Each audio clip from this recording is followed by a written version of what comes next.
Everyone, welcome to instant biology by doctor Neelabh. आज जिस topic पे हम बात करने वाले हैं वो है बेसिक्स ऑफ आरडीटी। पार्ट 2 है ये, और इसमें हम लोग डिस्कस करेंगे T4 डीएनए पॉलीमरेज के बारे में। इससे पहले आपने देखा ही होगा कि हम लोगों ने आरडीटी के ऊपर एक लेक्चर सीरीज शुरू की है, और उस लेक्चर सीरीज का जो फर्स्ट लेक्चर था वो मैं ऑलरेडी डाल चुका हूँ, जिसमें हम लोगों ने डिस्कस किया था कि डीएनए पॉलीमरेज 1 का क्या फंक्शन होता है और वो किस जगह उसका एप्लीकेशन बेसिकली क्या होता है। ये ऑलरेडी डिस्कस कर चुके हैं डीएनए पॉलीमरेज 1 के बारे में। आज उसी सिलसिले में डिस्कस करना है T4 डीएनए पॉलीमरेज के बारे में। तो आइए बिना देर किए हुए शुरू करते हैं। T4 डीएनए पॉलीमरेज का सोर्स क्या होता है या वो कहाँ पाया जाता है उसको डिस्कस कर लेते हैं। तो सबसे पहली बात, जैसे कि आप डीएनए पॉलीमरेज 1 का प्रोकैरियोट्स में पाया जाता था और हमने देखा था कि ई कोलाई के अंदर से उसको निकाला गया था या आइसोलेट किया गया था। अगर आपने वो लेक्चर नहीं देखा है तो मैं रिक्वेस्ट करूंगा वो देख लीजिए, वहां से क्वेश्चन अक्सर पूछ लिया जाता है। तो जो पहला पॉइंट है कि T4 बैक्टीरियोफेज से आइसोलेट किया जाता है। आप जानते हैं कि एक वायरस है। बैक्टीरियोफेजेस क्या होते हैं? वायरसेस होते हैं जो कि बैक्टीरिया को इन्फेक्ट करते हैं, बैक्टीरिया के अंदर सरवाइव करते हैं, जा करके उसको किल कर देते हैं। तो T4 इसी तरीके से एक वायरस का नाम है T4, और वो भी बैक्टीरिया को किल करता है, बैक्टीरिया को इन्फेक्ट करता है। तो इसी वजह से उसका नाम T4 बैक्टीरियोफेज है। तो ये जो T4 डीएनए पॉलीमरेज है ये वहीं T4 बैक्टीरियोफेज से आता है, इसलिए उसका नाम T4 बैक्टीरियोफेज से इसका नाम T4 डीएनए पॉलीमरेज पड़ गया है। ठीक है। तो अब दूसरा इंपॉर्टेंट पॉइंट कि ये 103 kDa इसका मॉलिक्यूलर वेट होता है, और ये लगभग सेम होता है जो डीएनए पॉलीमरेज 1 का रहता है। ठीक है, तो ऑलमोस्ट सेम मॉलिक्यूलर वेट की बात हो गई। तीसरी इंपॉर्टेंट चीज यहाँ पे क्या है कि इसके अंदर, इस एंजाइम के अंदर 15 सिस्टीन रेजिड्यूज पाए जाते हैं, 15 सिस्टीन रेजिड्यूज पाए जाते हैं। और उन सिस्टीन, आप जानते हैं कि सिस्टीन एक ऐसा अमाइनो एसिड है जिसमें सल्फर पाया जाता है। अब इस सल्फर में, इन 15 सिस्टीन रेजिड्यूज में एक इंपॉर्टेंट चीज है कि इसमें से एक जो है वो सल्फाहाइड्रिल फॉर्म में एग्जिस्ट करता है। आपको पता होगा सल्फाहाइड्रिल का मतलब क्या होता है। जब S के साथ H अटैच हो जाता है तो उसको हम लोग कहते हैं सल्फाहाइड्रिल या थायोल ग्रुप। तो ये क्लियर हो गया होगा 15 सिस्टीन रेजिड्यूज के बारे में। नेक्स्ट जो पॉइंट है वो टेम्पलेट प्राइमर रिक्वायरमेंट है।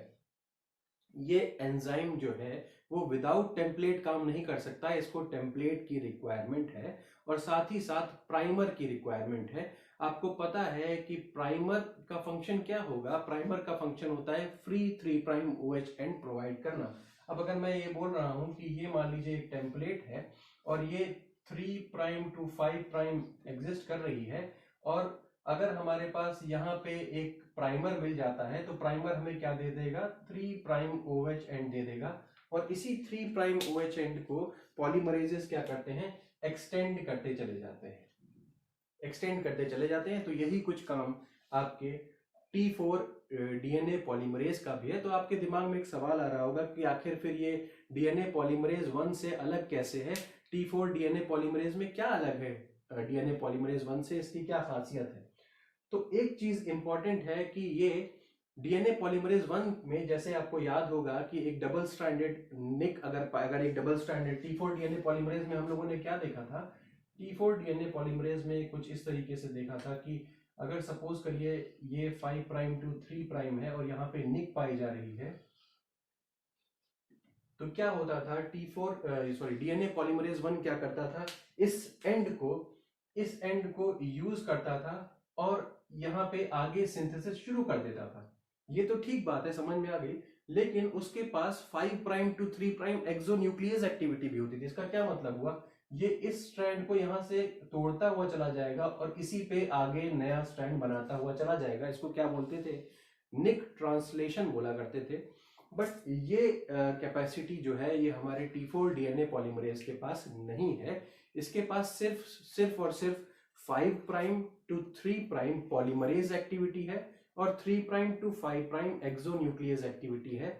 जो एडिशनल एक्टिविटी आपकी डीएनए पॉलीमरेज 1 में 5 prime to 3 prime exonuclease activity पाई जा रही थी, वो यहाँ पे नहीं मिलती।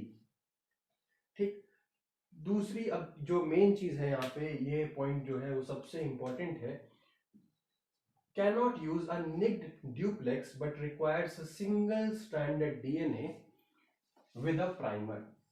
अब जब तक आप इसके पास सिंगल स्ट्रैंडेड डीएनए प्राइमर के साथ, एक प्राइमर इसके पास होना चाहिए, तभी ये आगे बढ़ेगा। सिंगल स्ट्रैंडेड डीएनए टेम्पलेट आप इसको दीजिए और तभी ये आगे बढ़ेगा, टेम्पलेट के साथ आगे बढ़ जाएगा। लेकिन ये निक को ट्रांसलेट नहीं करवा सकता। ठीक, ये क्लियर हो गई होगी क्यों नहीं करवा सकता, ये बात समझ में आ गई होगी, क्योंकि इसके पास 5 prime to 3 prime exonuclease activity नहीं होती है। रिक्वायर्ड सिंगल स्ट्रैंडेड डीएनए, ये समझ में आ गया होगा, विद प्राइमर।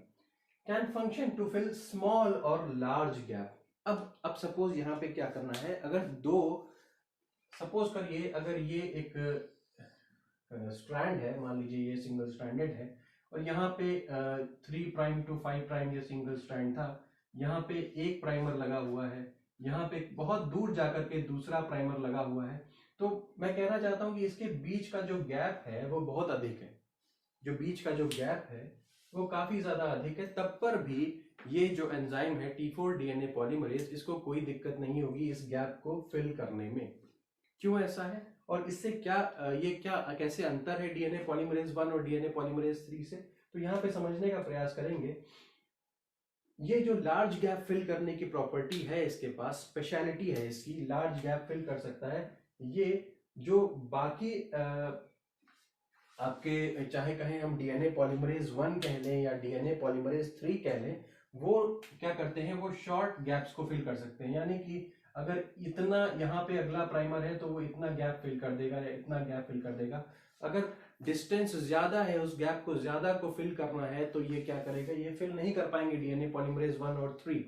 ठीक है, तो उस केस में आपका T4 डीएनए पॉलीमरेज बहुत ज्यादा यूजफुल है। तो ये क्लियर हो गया होगा आपको।